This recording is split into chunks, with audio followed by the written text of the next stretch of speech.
Hello and welcome to our third lesson in our periodic functions unit. The motion of the moon, sun, and stars motivating mathematics.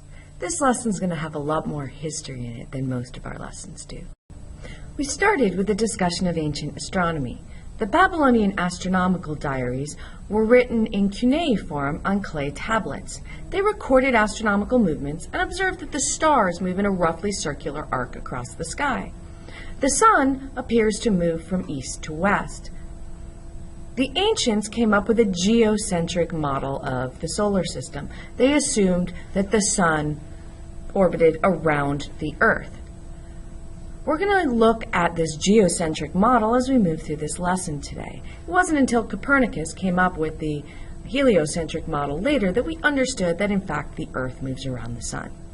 We're going to focus today on the work of the astronomer-mathematician Aryabhata, who was born in 476 current era.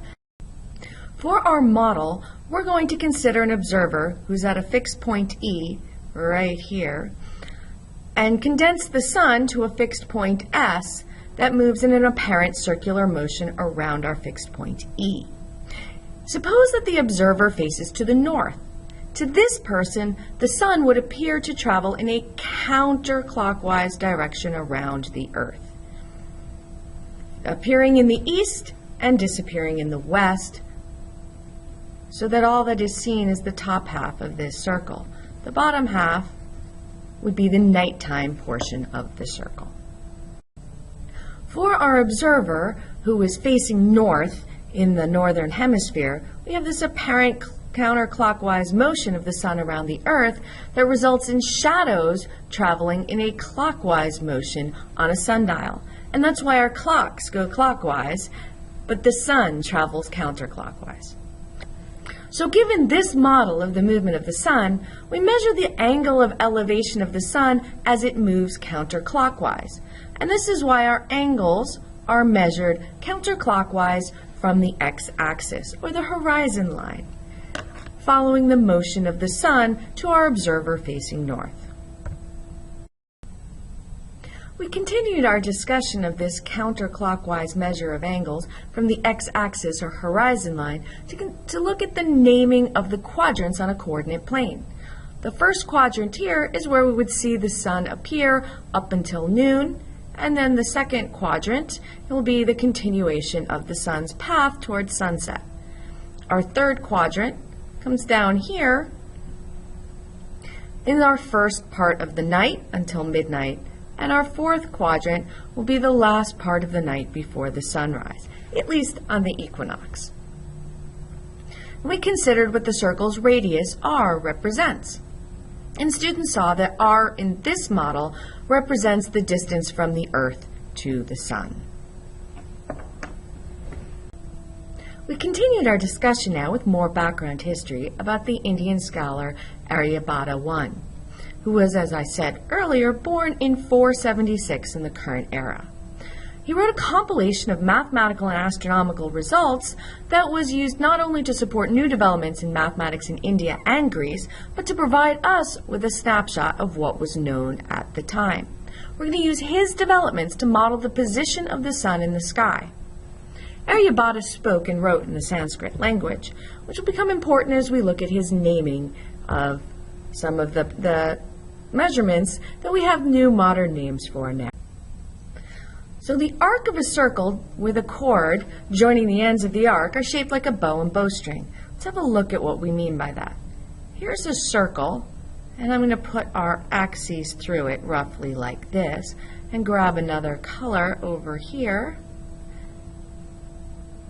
in order to show the arc that we're interested. The arc would be right here. And here are the radii that make the arc, and then this is the chord joining the two ends. So for half the length of the chord, Aryabhata used the abbreviation ja, which is derived from the Sanskrit word for bowstring, because this looks a bit like a bow. And so the ja, let's grab another color for that. The ja was half of this. So that would be our jaw right there, half the length of the chord joining the endpoints of the arc of the circle. So here we can see the jaw more clearly, just this half of the chord. The term cotija, often abbreviated in Indian texts as koja, means the side of a right-angled triangle, one of whose sides is jaw. So here is our koja. Indian astronomers used a value of r equals 3,438 to represent the distance from the Earth to the Sun, because this is roughly the radius of a circle whose circumference is 360 degrees when we use the measurement in minutes, 360 times 60 minutes, or 21,600. So that would give us a radius of this. We don't really have a unit for this. This is just the value they assigned to the distance from the Earth to the Sun. Aryabhata constructed a table of values of the jaw in increments of 3 3/4 degrees that were used to calculate the positions of astronomical objects. He used a recursive formula to construct this table, where the first value, S1, is set to be 225, and each subsequent value, Sn plus 1, is the previous value, Sn, plus S1 minus the sum of all the previous values divided by S1.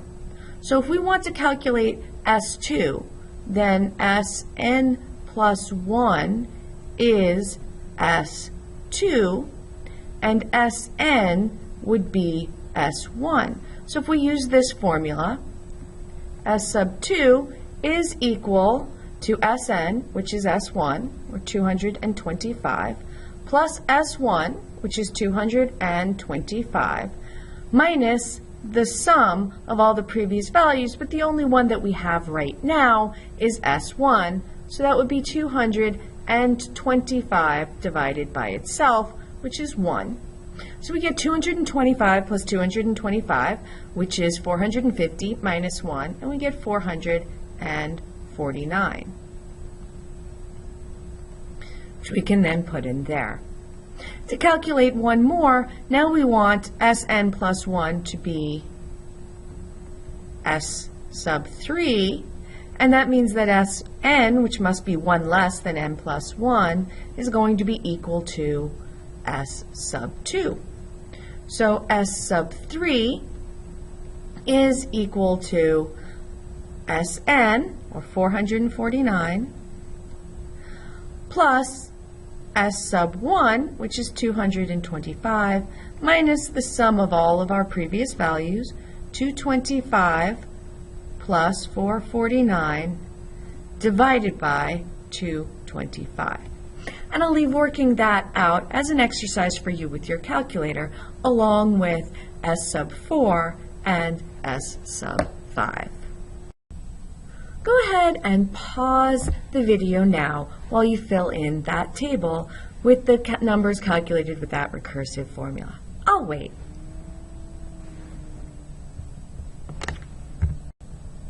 Next, we calculated these numbers using our sine theta, where our r is 3,438. So 3,438 sine theta, and for the first angle, theta would be 3.75. If you go ahead and calculate that, you're going to get a number that is about 225. You go ahead and calculate 3,438 sine 7.5. Our next one, you'll get a value that's approximately 449. Go ahead and try several of the other values calculated with your calculator, and 3,438 sine the angle measure in degrees. Make sure your calculator is set to degrees and not radians while you try this. Next, we looked at these on our circle diagram. We wanted to label our angle theta, the jaw and the cosine on our diagram. We considered how this related to the heights of the Ferris wheel and the horizontal displacement of the Ferris wheel, and also to how they are the legs of a right triangle, which should be familiar from your geometry class. Finally, students considered some exercises where we measured the height of the sun from the horizon line, assuming that the sun rises at 6 a.m., is directly overhead at 12 noon, and sets at 6 p.m. So we look to find its vertical distance from the horizon line using a radius of 3,438 as Aryabhata did. And we looked for 6 a.m., 7 a.m., 8 a.m., etc. through 12 p.m. So we have 6 hours here. We are looking at the sun rising up until noon. Now there's 90 degrees in this total angle, and we want to divide this 90 degrees into 6 segments where we start at 0. So here we have 0 degrees, and then 15 degrees, 30 degrees, 45 degrees at 9 a.m. That makes sense. That'd be right here, halfway up.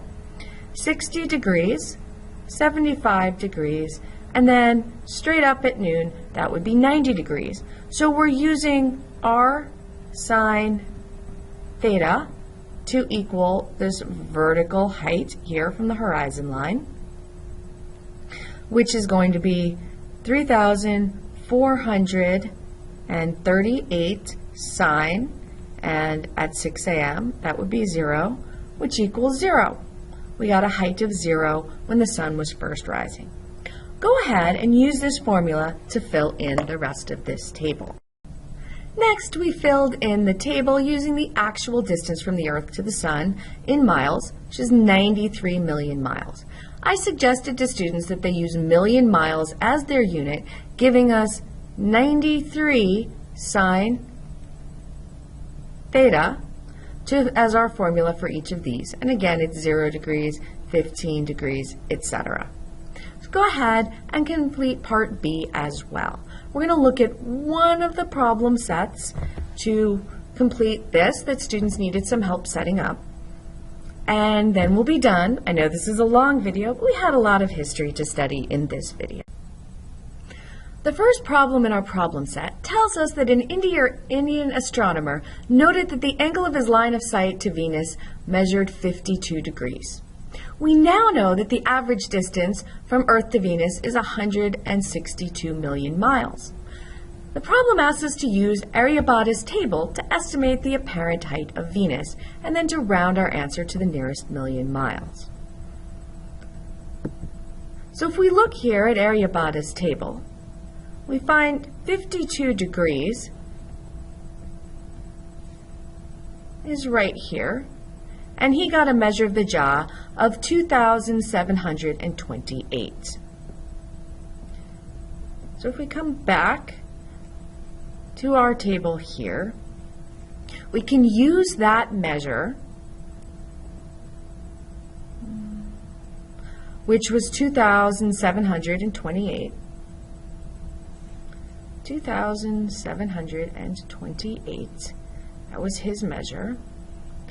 And that represents r sine theta, where r is 3,428. So if we just divide this, 2,728, by the r in r sine theta, that should give us sine of theta.